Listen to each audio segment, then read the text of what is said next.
Welcome to PC Error Detective. Today, we are diving into how to update Windows Media Player step by step. If you find our content helpful, don't forget to hit that subscribe button for more tech tips and tricks. To begin updating Windows Media Player, click the Start button and type Features into the search bar. Then, select Turn Windows Features on or off from the search results. In the Windows Features window, expand the Media Features section and look for the Windows Media Player checkbox. If it's checked, uncheck it to remove the current version of Windows Media Player from your system. Next, click OK and restart your computer. This action ensures that the old version of Windows Media Player is completely removed. Once your PC has restarted, repeat the initial steps.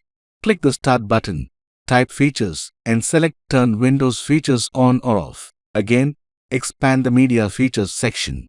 But this time, make sure to check the box next to Windows Media Player to reinstall it.